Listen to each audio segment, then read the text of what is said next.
You're listening to SM Media, the #1 place for exclusive content.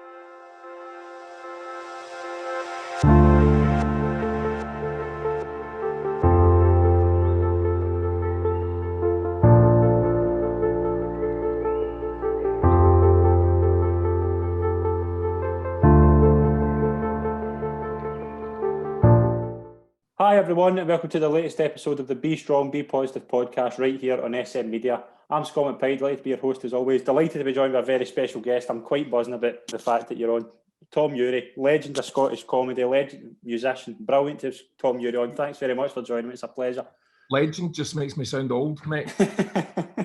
Legend, you're like, oh no, I'm a legend now. That means I'm the lead. You're a legend. No, it's part of some of the most famous shows and some of the best sketches in Scottish history. I can't believe my luck sometimes. It's just like almost as if I just turn up at the door and go and let me be in your thing. And they're like, all right.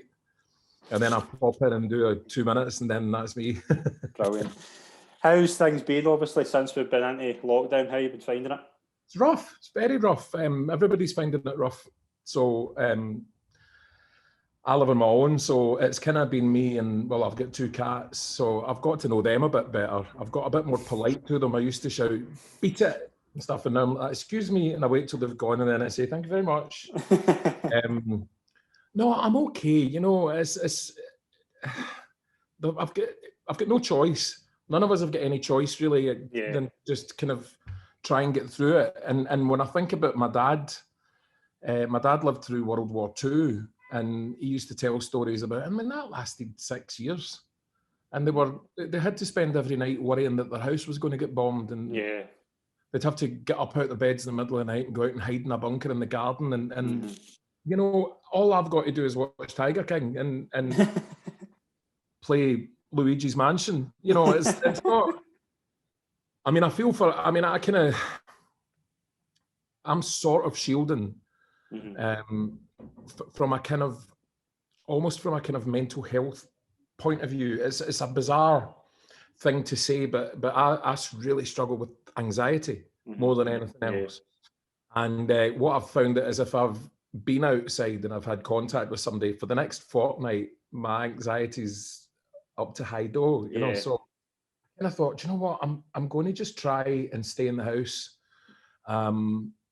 until I get the vaccine.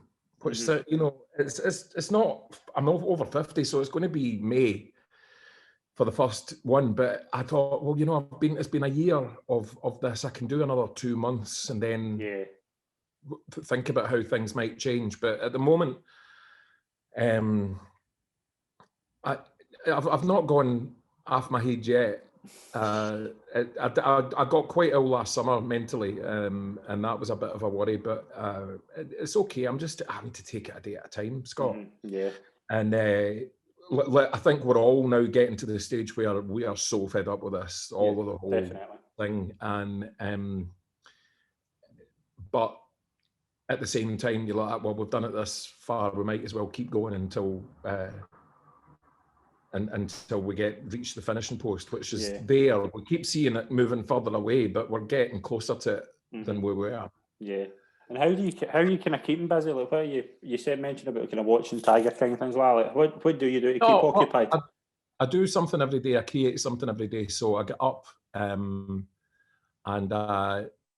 decide to record a song. So I go into my spare room's kind of like, I say studio, but it's actually like the trash compactor in Star Wars. In the corner and guitars everywhere. So I go in there and I start a song and I record the song. Usually takes me about 3 or 4 hours to record the song. I'm going to sneeze. And then I make a video.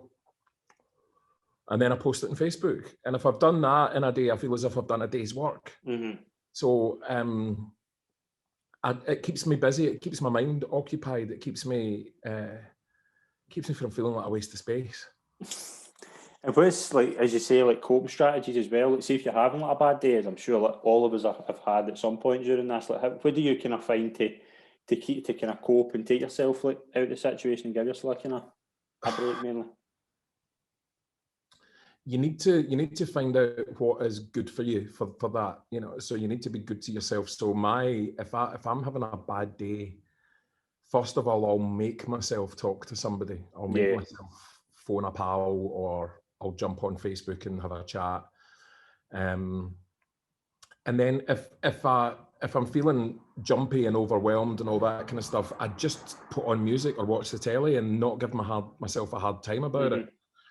I've got a Nintendo Switch that I got last year, and it's been a lifesaver because just for escapism. And it's like I'm 12. I'm obsessed with it, but I've used that so much just to calm down, and that's actually been a great coping method. Some games are more stressful than others. You know, Mario Kart isn't. Luigi's Mansion's good because he just wanders about hoovering. This was about hoovering a big house, and you're like, that's a wee plumber hoovering. That's fine. I'll do that for 4 hours. And so it's that, yeah. And see, obviously, as well, you're looking brilliant. But how do you feel physically? Shite.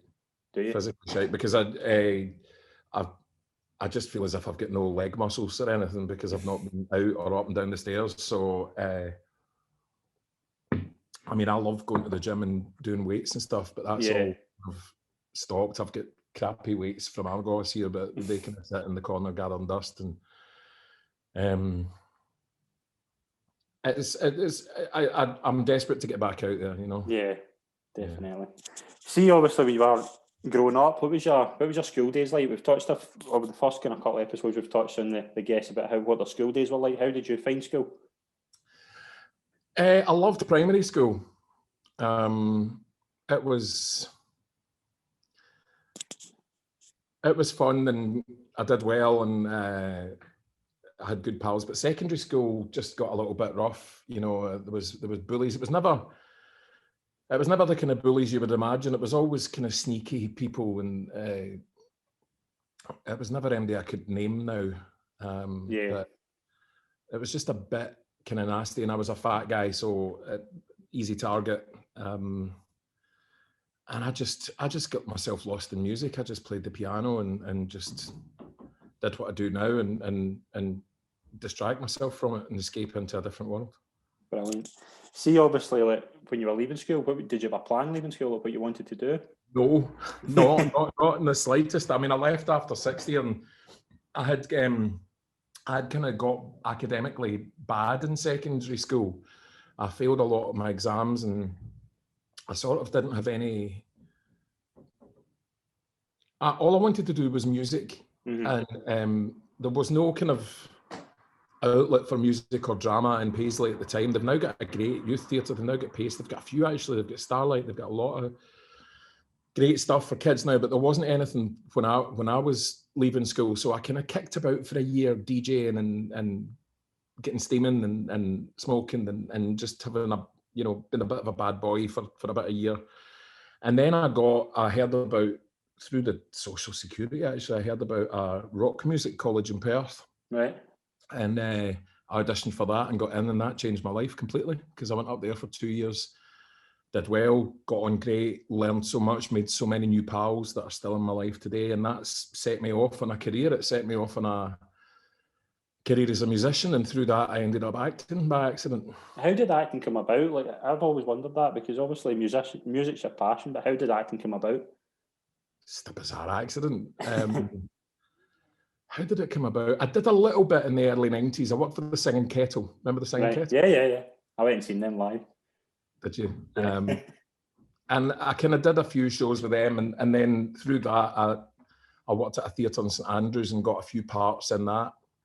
And then I kind of stopped acting for a while, and then it wasn't until Chewing the Fat started, and my pal was Karen Dunbar. Yeah. And she got in Chewing the Fat, and when she was doing it, I was kind of like, what's she doing, you know? And then it came on, and the first series was a kind of small hit, you know. It wasn't until season 2, when they started the Going in O'Day stuff, that it really took off. So they wanted to do a live version in the Citizens Theatre, and they needed a piano player. So Karen suggested me. So I went in and played piano for them in the last sketch of the live show, when they sung His Majesty's Home for the Blind and There Was a Burglar and all that. And they made me wear a dress for some reason to be an old woman. So I was like Isa, like the first ever Isa. And so, I mean, it was just after that. I mean, I got on really well with Ford and Greg and Karen and Paul and Mark. And they just said, come and be in the TV version as well. So sometimes we need a seventh person or a sixth person. Yeah. So I used to go in and do a couple of days a week on Chewed the Fat. And then through that, I got in tow with Jonathan Watson and Philip Differ, who do all my use. And I actually worked more with them than anybody else because I did a radio series with Johnny for 7 years. Mm-hmm. Like a kind of radio version of Only an Excuse, but it had politics and showbiz in it as well. So that in front of a live audience every week. That was a great training for me. Just learning from Jonathan Watson, because he's great, he's a genius.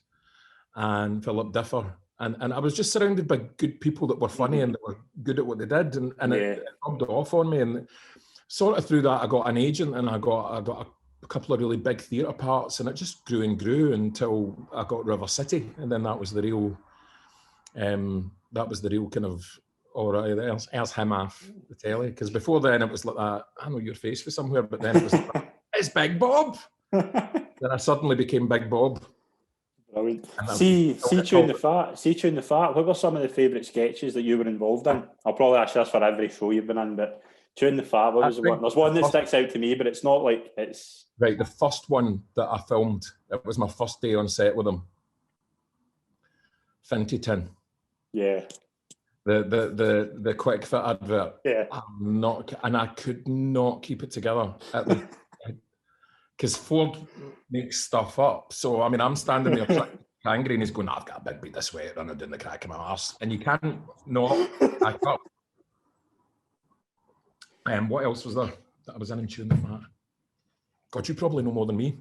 The one Finty Tin always sticks out to me. Remember the one where the rookie cops and is it the swap over? And you're working behind the bakery. Oh, my acting's terrible in that though. It's brilliant. It's just a brilliant. Man. No, I'm doing this terrible American accent. I can't watch that. Don't watch that. What other ones in Chewing the Fat was there? Was Take a Drink. I was in that. Yeah. There was the Elvis does Brigadoon. I can't really remember. I need to watch them again.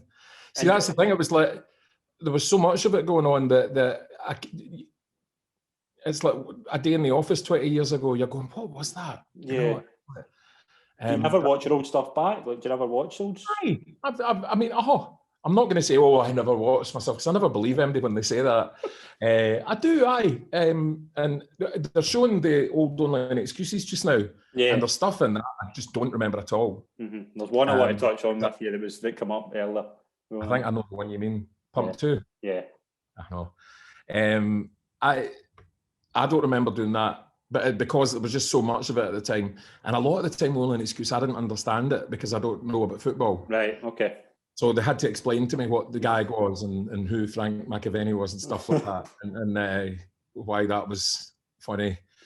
I mean, that came on a couple of weeks ago, and I only knew it was coming on because Twitter started tagging me and saying Pump 2. Yeah. What? And then I kind of asked somebody and they said, Only an Excuse was on tonight and you were in a sketch. And I watched the whole thing and I was only in at the end and it was like Pump 2. And I went, 2 words in it and it's called Storm again.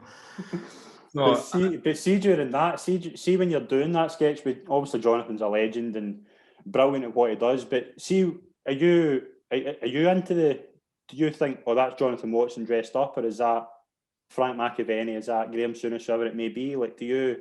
It's Johnny dressed up. Is that how you think of it at the time? Like, aye.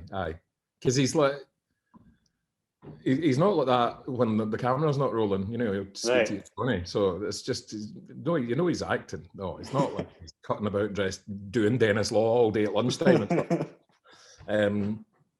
No, he's just great. He's a Scottish. He's a national treasure. What's your favourite impressions he does? Oh man, there used to be a reporter on Report in Scotland. I can't remember his name, but he used to talk like that. everything he said started like that, and then it finished like that. And it used to crack me up every time. My face straight. I can't remember the name of the guy. Wasn't it Bob Wiley, was it? It was Bob Wiley. Bob Reporting Wiley. Scotland. Yes, that was it. I love that one. And he used to do this other character that he just made up that was just a kind of chatty Glasgow mammy. And I couldn't get through a sketch with him without laughing.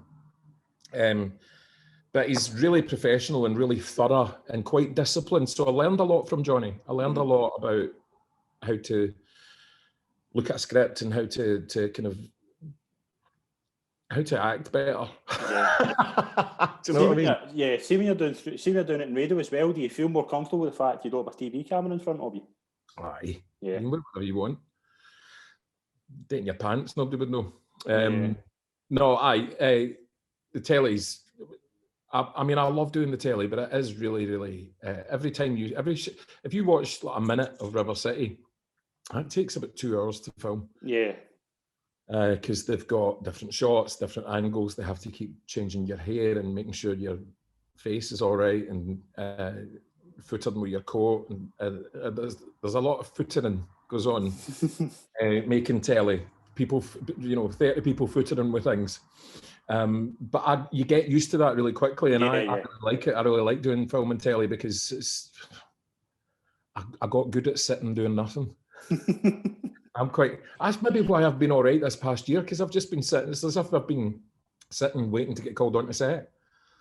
I'm in my trailer and it's a house. Brilliant. We need to talk about Still Game, Martin with the snowballs. Just, did you know when you done that scene that would turn out to be what it has? No.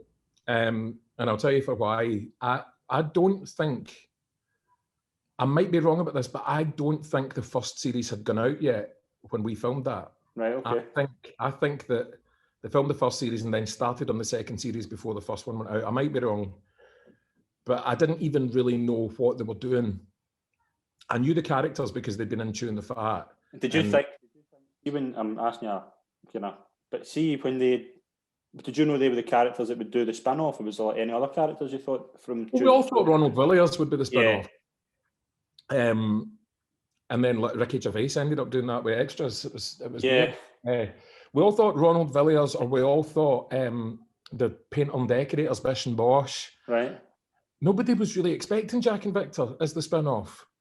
And that's what was kind of surprising about it, because it worked so well. And that's the genius of the boys. That's the genius of Ford and Greg. They saw what could happen with it. Mm-hmm. And so for that scene with the snowballs and the fucking Empire biscuits, which have followed me for 20 years, I just got called in to do a day's filming, a morning's filming, because I was kind of signed to the comedy unit at the time. So if they needed an actor for anything, they just phoned me and I went in. And that morning, it was the first scene that morning. So it was at 8 o'clock in the morning over in Maryhill. And I got there, got dressed up like the guy, did the scene, and went back home and went to my bed and fell asleep again and forgot I'd done it. Right. And then I don't think I saw it when it came on. I genuinely forgot I'd done it.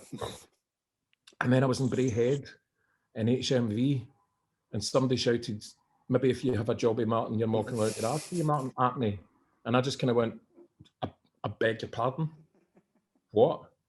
Maybe if you've a job. And I went, I heard you, but what are you talking about? My name's not Martin. He went, Still Game. And I went, oh, right. So then it started getting shouted at me 20, 30 times a week. And I was does it still happen? Aye. Happens. I mean, it's not happening just now because of lockdown, which is one of the few blessings, but it happens about 2 or 3 times a week. Somebody will shout it at me, and they always think they're the first person to shout it. I always go, oh. But I mean, it's like, I love the fact that I got to do that, because even just popping up in Still Game for 2 minutes, it's more, people are watching that in 100 years. Yeah. And it just was it's funny. I mean, they're funny guys. And I didn't really understand the scene at the time. Right. I just said it and did it, and Ford was kind of telling me exactly how to do it, because I was going, why is he wanting, why is he losing his temper? And he went, just do it. All right. But I mean, I would be angry if I was given an Empire biscuit and I was expecting a snowball. Definitely. See, obviously, There's no competition. Nah, definitely not. See, off screen though, what's the banter like? Is the banter just as good off screen? Oh, but it's wild. It's it's they're wind-up merchants, So they all on Chewing the Fat and in Still Game. You know how on TV shows there's trailers. Yeah. There's it's like caravanettes. Well, in Still Game and Chewing the Fat and stuff, it was just one big giant one for everybody. Right. Nobody demanded their own trailer and anything. So it just was like, I mean, it was like wind-up city. I mean, they kidded Mark Cox on for a whole series that there was a James Bond film called To Whom It May Concern. Because somebody had mentioned it to him one day and he went, oh, I remember that. And he went, Coxie thinks there was a James Bond film called To Whom It May Concern. So they dropped it into the conversation every few days. And they would mention, oh, I thought To Whom It May Concern was better than Live and Let Die and blah, blah, blah. And then Coxie would kind of go, was it Sean that was in that one? They even wrote a theme tune, To Whom It May Concern. And didn't tell them until the last day, the rap party didn't tell them that they'd made it up. And then it was just all sorts of wind-ups going on. I mean, it was, you had to have a better thick skin with them. But it was all good. It was funny. I mean, they're genuine. I mean, they are genuinely funny people. Very, very, very funny people. And did they bring the crew in as well? Like, did they bring the crew in? Really? Aye, I mean, the crew, they're generous people. They would be kind to the supporting artists, the extras. They would just be. It was a good atmosphere, and the crew have stayed the same. So it's the same crew and the same makeup and same wardrobe that were in Chewing the Fat that now still work with them when they do stuff. So it's like a reunition. It's like a reunion every time we work together. Brilliant. Because I'm now their music guy, so anytime they need music for them, they give me a shout. And would you write some of the songs? Like, see the Barbershop songs as well? Were you involved in it? No, I didn't, but I wrote all the music for all the live shows. So the three at the three shows at the Hydro, I did all the music for all of them. For the last one, which had tons of songs in it, I kind of co-wrote with Ford and Greg. So the three of us wrote all of them together, and then I produced all the music for it. So that was the kind of last big job I did before this all happened. Brilliant. Karen and Barry, their own sketch show as well, and you were prominent in that. What was your favourite memories for doing that with Karen? I've got to say Almost Angelic. It's one of my favourite. Wayne, my pal, absolutely love it. It's one of the best things ever. You know, what would happen would be a song would get in the charts and I would phone her and go, Karen, listen to It's Getting Hot in Here. And tell me that Almost Angelic won't be brilliant at it, and she'd listen to it and would go, oh my God, it's getting hot in here, so take off all your clothes. I'm getting so hot, I want to take my clothes off. And we just did, the two is just did an absolute riot with that. How many did we do? We did 4 series of that. So there was 6 in each series, and then the last series was 4 episodes. About 22 sketches of Almost Angelic. And I've not seen them all because a couple of the series are lost in the mists of time, but BBC Scotland have started repeating them, so they might turn up. But we did things like Ghost Town by the Specials and The Darkness, I believe, in a thing called Love. And it just, that was the funniest. And it was always in front of an audience. There was always a big, 30 or 40 extras in for the Almost Angelics. And then there was one we did on the Clyde on a boat, Super Trooper, and I was vomiting. And every episode, you would look forward to, as somebody watching the show, you would look forward to the Almost Angelic sketch at the end, because at the end of every show, what song they're going to, Who Let the Dogs Out is the classic. Who let the dogs out? And he goes, woof, woof, woof, woof. And do you know what? There was talk about us doing a series with them. There was talk about us doing a spin-off series with them, but it never materialised. Don't know what happened. I don't know if anybody wrote a script for it or whatever, but it didn't. I think there was a big problem back then with getting song rights for stuff. Right. It's easier now, but it used to be really difficult to get clearance for songs to do. So we had to, every time we had an idea for a sketch, they had to put it through this music publisher, and sometimes they would say no. I think we did the Crazy Frog once, and it got knocked back. We couldn't do that, and there was another thing, and but that was the highlight of them for me. But also, you know, working with Karen, she's very, very funny as well. So it was hanging about with your pal. Yeah, and do you still keep in touch with Karen? Yeah. Aye. I've not seen her for a while because I've not seen Emily for a while. But I've not heard her in a few months. But I don't really know what she's up to. And see some of the other characters as well. Obviously, they've popped up and still gaming Chewing the Fat. But who are some of the kind of ones that don't get a lot of credit that are really, really good? In the Karen Dunbar show or Chewing the Fat? But both Karen Dunbar and Chewing the Fat. I always loved Karen. Did this character called Shoeless Josie, who was a girl that was up the town in Glasgow steaming, walking home, eating chips and cheese, trying to get a taxi. And it was the same stretch of road for every sketch, and she just stumbled round the corner with chips and cheese and just shouted abuse at folk.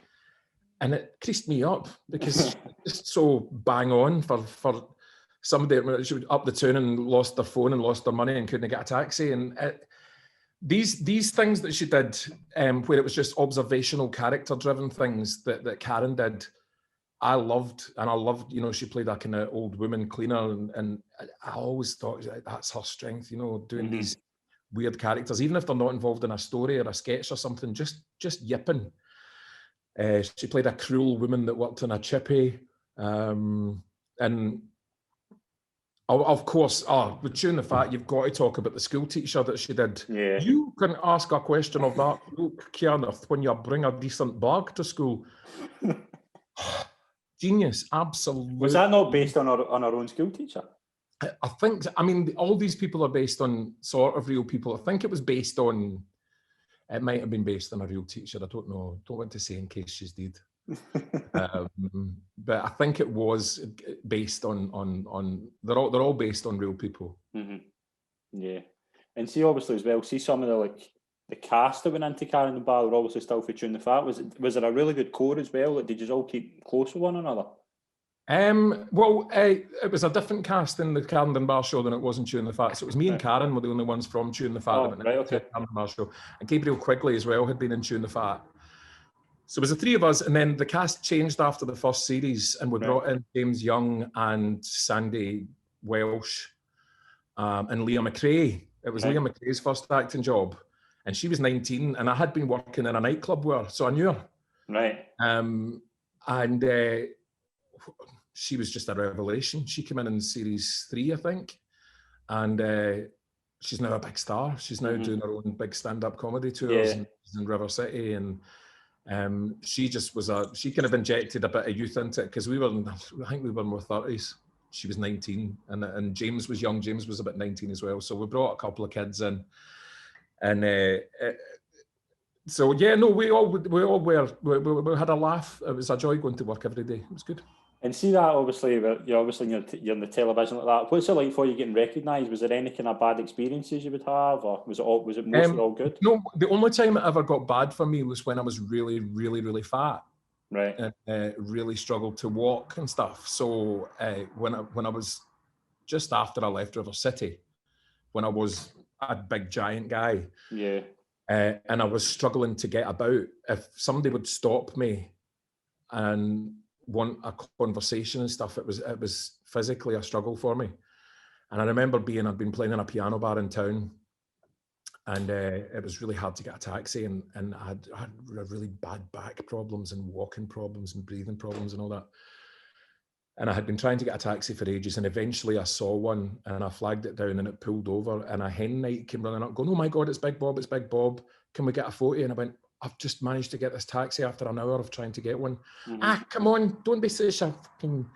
And I went, okay. And then the taxi went, "I can't wait," and drove off. And I went, "I've lost my taxi." And they went, "You're a snobby bastard and think you're a superstar and all that." And they went away, and I was just left devastated with that. You know, that's the only time. The other only time was I was in hospital, right? I was in hospital while I was in River City. I had a kidney stone. You ever had a kidney stone? No. Have you ever had a kidney stone? Oh, man, No. that's an adventure. Is it? So I was in hospital and they didn't really know it was a kidney stone yet. I was still to get the scan and stuff. So I was in agony and they gave me loads of morphine and stuff. It was nice. And I was asleep and I woke up in the hospital bed and there was a family gathered around my pillow like that, posing for a photograph with me unconscious. Really? Aye, because it was there's Big Bob out of River City. Let's get a selfie with him posing for a photo while I was. And I woke up during it and went, get it. Thinking a superstar. I'm like, no, I've got a kidney stone coming out my knob. Photo me. So, no, that's the only time. Everybody else is brilliant. I mean, Glasgow, Scotland, you can't get away with anything. So, if you were shite, they'd tell you. You know, and for the most part, I just get people saying they love Martin and the Snowballs and the Empire Biscuits, and I'm happy with that, mate. That's good enough for me, you know. Brilliant. We'll move on to River City as well. See, like, obviously changing from comedy into like drama. How did you find that? Well, I wasn't aware of. There was a few things I was doing when I first went into River City that I didn't realise I did until I watched some of the episodes, and then I changed up a bit.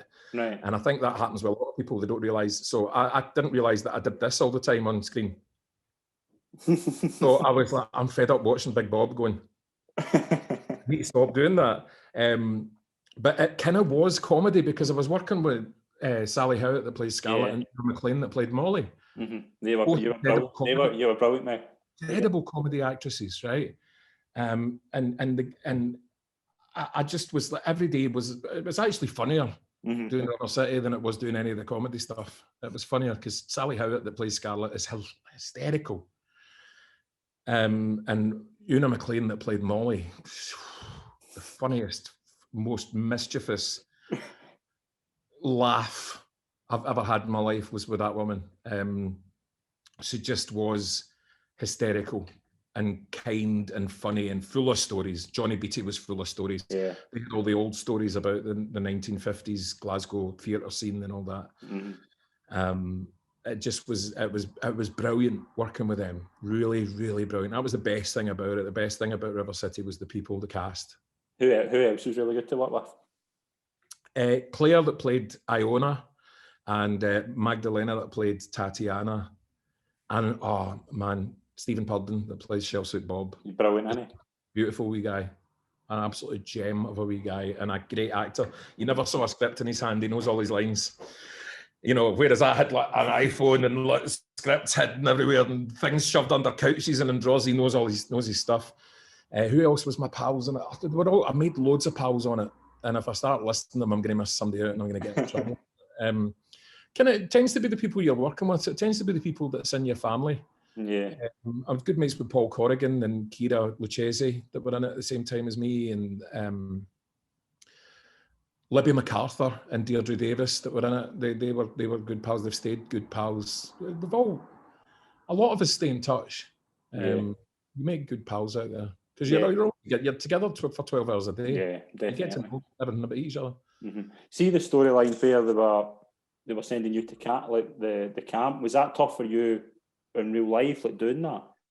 Yeah, that was tough because at that time I wasn't doing well. My mum had just died, and it was the beginning of real depression for me and anxiety. It was the first time I'd really encountered that kind of stuff. So I'd had the whole summer, because they don't film during the summer. So I did the whole summer kind of getting not well and putting more and more weight on, because my kind of solution was to just eat like Big Bob did. So when they were writing them out, and it was the right decision for them and for me, because it was becoming impossible for me to do the job because I was so physically exhausted and sore, and so they kind of they decided to give them a happy end and then send them to fat camp, for want of a better word, to lose the weight. And I said, can I talk to you about how you're going to do it? Because the thing that used to piss me off about TV drama was that fat people were always laughed at or vilified, or Heather in EastEnders, they always had her running everywhere, and they always had cheese and crisps, and she was called Heather Trot, and it just was a fat caricature. All it was missing was a tuba player. I said, I really want to kind of do an addiction story, a food addiction storyline, or an obesity storyline that's real, and that isn't a comedy thing. So they really went for it, and the writer won a Writers Guild Award for the script. It's just and she and I were in contact while she was writing it, which never happens. The actors never speak to the writers, but this was an exception, and so it was handled really well. But the thing that happened was that he had a happy ending, and he got sent. Everybody came round to the idea of him getting better, and they get sent off to get better. But I came home and just I didn't get better. I descended into real depression and put on even more weight. So it was nice to see the happiness happen for Bob, but it was terrifying that it wasn't happening for me. Yeah. And what was that kind of time of your life like for you? It was dark. It was a little bit like this, except with this, my head's okay. And I'm physically okay. Back then I had the door locked and I was isolating, and all I did was drink tons and tons of fizzy juice and eat pizzas, and real undiagnosed clinical depression, which became diagnosed, which was the best thing that happened. I eventually got help for it and realised that most of my physical problems were caused by my head. And that was the start of me getting better and kind of emerging out of the shadows. But it was I would say about, after I left River City, I would say there was about a 9-10 month period of really touch and go stuff, really dark suicidal thoughts. And loads, I mean, nothing's a coincidence, that these people get put in your path and things happen and chances come up. And I just had a series of people that arrived in my life and opportunities that pulled me out of it. A great GP, a great health centre actually that got my story and never once gave me a row about overweight. They always just said, look, let's try and sort this out. And that really was the start of the kind of re-emergence of and reinvention of becoming a different guy. And what, like, obviously, how much weight did you actually lose? I lost 19 stone. Wow. I think I've put about 3 back on over the past year and a bit. But who hasn't? But it was basically a colossal amount of weight, and it was like getting the keys to Disneyland, because suddenly I could walk, I could run, I could get up and down the stairs. I got addicted to walking, which is what I really miss. I did the kilt walk. I did 3 kilt walks. Yeah, that's right. Yeah, I remember that. And it just became like, it's going to be like what we all feel when this fuckishness is over and we can get out and get free again. It felt like that. It felt like a rebirth. And then to go back to River City, having lost it all. Yeah.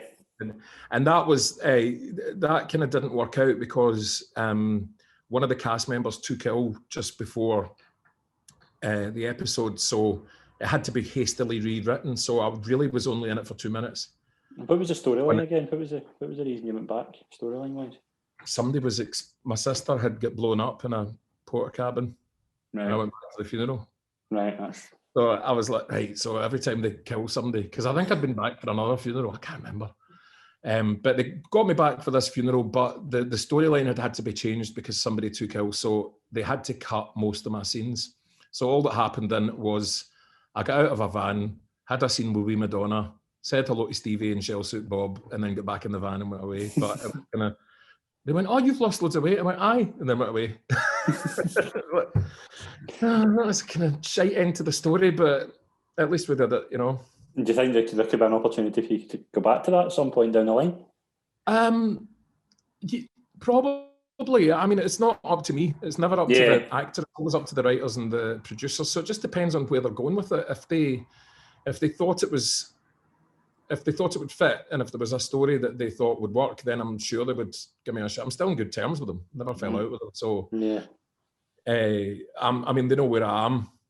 But I mean, at the same time, I really, really am a musician these days, and so if it doesn't happen, then that's fine. Yeah. But, how important is music to you?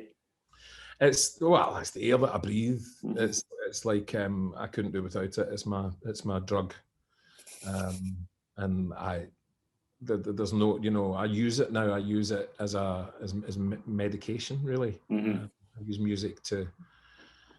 The way everybody uses music, you know, you put on a happy album to get in a good mood and chilled out stuff, and but music was always my thing, and I always felt like a bit of a fraud acting. I always felt as I'm taking up a proper actor's job. I should be doing the music for this. But then, I mean, last year I got great. Last year, 2 years ago, because we've skipped a year. I got great acting jobs. I got Elizabeth is Missing with Glenda Jackson, and I got Guilt on the BBC, and they were fantastic. And of course, they had Trainspotting too. Yeah, I was just about to touch on that. Yeah. What was the reaction? What did you first think when that was your role, the role you were going to play? Okay, well, I didn't really know. I had auditioned for the role of Begbie's cellmate, who's the guy that stabbed. And then they had phoned my agent back and said, "Look, would he do a different scene? He'd be more suited for this other part." And I just went, "Aye, Trainspotting." So turned up to the set, and I'd seen the script, and it was kind of like 2 lines. I thought, I don't even care if it's just 2 lines. It's Trainspotting. It's a film. Brilliant. And it's Danny Boyle. Yeah. And if I'd got the other part, it would have been a scene in a prison cell with Robert Carlyle. But this scene was with Ewan McGregor and Johnny Lee Miller. Yeah. But when I got there, Danny Boyle, the director, who I think's a legend, was the friendliest person I've ever. It was nice to everybody. There was 200 extras there that day. He got to know everybody's name. He was lovely to everybody. He just was a great, lovely, lovely man. And he gave me loads of business. He said, "Right, so this scene, you've got the 2 lines at the door, but then the camera follows you throughout this whole scene as you make your journey towards. So the point of view, the camera going down is the bouncer, you know, getting into this." When I walked in and I saw that, because I don't have any religious affiliations. I don't support. Well, I support St. Mirren, but I don't have any kind of Catholic Protestant thing. I was never brought up as anything. So I don't really get that world. I don't really understand it. I'm not against it. I'm not against any of whatever anybody wants to believe. Totally fine. And I got there and I saw all the stuff and I went, "This is the kind of thing that might get me into trouble." What was going on here? And the extras were a lot of them were from that world. So they'd put movie tattoos on me. They had 1690 in my neck, and they had King Billy and Red Hand of Ulster. So I had guys coming out going, "Oh, right, mate, the big man, I didn't know you were one of us." And I'm going, I'm not, I really don't know what any of this means. So we filmed it, and I mean, oh God, it was just a riot. You can see it in the film. You can see how much fun it was. And it was 4 days of that. You know, it was 2 days in that club, and then I had reshoots to do. But when it came out, I didn't know if I was going to be in it because I knew that they'd filmed about an hour and a half of extra stuff. Yeah. And we had to sign a thing saying we weren't in it. Right. Not we weren't in it, but we had to sign a thing saying that we couldn't tell anybody we were in it. So right. Okay. nobody knew I was in it apart from, I told my pals. Mm-hmm. So see, like when you were on Train Spotting, how did you have any interaction with Ewan McGregor off screen? Yeah, I hung out with Ewan McGregor and Johnny Lee Miller for 2 days. Nice. We had me and the two of them had a kind of the bar downstairs to relax in between takes. Yeah. So I hung out with them for 2 days. Brilliant. Very focused and quiet, but nice. Mm-hmm. You know, I didn't sit and have a hoot and a holler with them. I just sat with my iPod in. But no, they were lovely. They were gentlemen. Brilliant. See after lockdown, like what's your plans? Have you thought kind of far ahead about what you kind of want to do after this is all over? No, don't know. No clue whatsoever. Music mainly. I mean, that's what I love doing most. So any kind of opportunities I can get with that, I'm happy to do that. But really, I can't think because I can't make any plans. Nobody that does live performance or anything like that can make any plans at the moment because it doesn't exist. Yeah, definitely. So I think once I've had the vaccine, I mean, I will happily go out and do another job. I'll happily go out and help the NHS or deliver stuff or anything at all, you know, just to survive. But at the moment, I can't think beyond this, Scott. I can't start thinking about the summer and stuff because it gets overwhelming, and I need to keep a lid on emotions and anxiety and all that kind of stuff. I really need to keep a close eye on myself. Yeah. And if I start worrying about all that, I'll just get in a state. So there's no point. So I don't know what I'm going to do. Not a clue. See, like any other kind of subjects regarding mental health that you feel like should be discussed more? Like, is there anything like that? Well, I've been doing a podcast. I've been doing a podcast called Swim for Land, right? On mental health, and I just put episode 11 out, and then episode 12 next week is the last one because I can't do whatever because it's draining. I want to just do daft stuff at the moment. But we've been talking quite heavily about stuff. This week's episode is about suicide, right? And it's kind of a thing that people. It's so hard for folk to talk about it. And I got this woman on who was incredible as my guest, and she's called Sarah, and her son committed suicide 1.5 years ago. Right. And she came on my episode this week and spoke so bravely and so kind of I want to say positively, but she's active with the Samaritans now, and she's active in raising awareness about suicide and getting the message across to anyone with suicidal thoughts that there is a way out and that you just need to reach out to somebody, and that your mind plays tricks on you. So if you've got severe depression or something and suicidal thoughts, your mind can flip over to make it an absolute reality that you think the world will be a better place without you, and that the only choice you've got is to kill yourself. So her message is to try and say to people that are thinking about it, reach out and talk to somebody, because they will, by discussing it with somebody, your brain will settle back into reality rather than the terror that chaotically whirls about in your head when you're having these suicidal thoughts. I always likened it to like if you were in a house that was on fire and the only way to not get burnt was to jump out the window. So do you stay in the room or do you jump out the window? That's the only choices you've got. There doesn't seem to be an escape ladder. That there is one for everybody that's having suicidal thoughts. There is an escape ladder, and it is through asking for help. And her message is to get people to ask for help, because the help is there. And I had somebody from the Scottish Government on. I had a doctor from the Scottish Government on, and I did ask him all the questions. I said, look, what do people do? Because is there resources there? What number do we phone? Where do we go? And he said, yeah, we've got all this new stuff set up and there's more stuff coming and it's going to be okay and we're aware of it. Because I was like, God, there's going to be a lot of problems coming out of this. When we do get out of the lockdown, there's going to be mental problems. There's going to be domestic abuse stuff. There's going to be child abuse stuff. There's going to be kids, teenagers stuck in the house with parents. There's going to be a lot of challenges, and I kind of wanted to do this podcast series to get answers and to get people talking. And this episode, the suicide one, I didn't know how to do it. I had no idea how to. I broached the subject, but I heard Sarah on Radio Scotland talking about it, and I went, well, there's somebody that's doing what I need somebody to do. So brilliantly, she came on and have a watch of it. Yeah, definitely. Swim for the Land episode. Brilliant. And she's just an inspiration. Just been through the worst thing that you can possibly imagine, losing a child, and she's now working to help to make. In her words, she said that our son's funeral, Gordon's funeral, there was 600 people in the church and 200 people outside, and every single one of them would have done anything to help Gordon. Yeah. But his brain won't have told him that. His brain will have said, I'm on my own.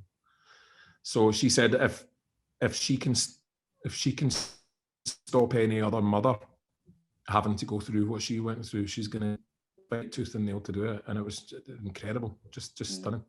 Brilliant. So you're hearing every couple of weeks about somebody dying, and it's never quite explained what happened, and there's kind of people's opinions about what's going on. I think the suicide rate is maybe higher than we think. And if the answer, I'm not saying it's the answer for everybody, but if the answer to being in that place is to ask for help, then we need to yell about that, and we need to shout about where they can get help. Yeah, definitely. Couldn't agree more. And we always close the show by saying how anybody that's feeling that they need to talk to someone, then SM Media's DMs are always open. I'm sure everybody will agree that this is a time where we all need to pull together. Tom, it's been an absolute privilege to talk to you. I've really enjoyed speaking to you. Thank you very much for joining me. It's been brilliant. If Greg Hempel's ever looking for a son, if Greg Hempel's ever looking for somebody to play his son, nobody ever said that to you? No, never. Nobody ever said you look like the guy in Future Islands as well. That looks like Greg. Can't we look at Greg about you? No, I've never noticed it. No, okay. I've never said it. But a young it's a massive compliment to. A young Victor McDade. Back up, that spooky bitch. Brilliant. It's been an absolute pleasure, Tom. Thanks very much, and all the best for the future. Thanks, Tom. Cheers. All right,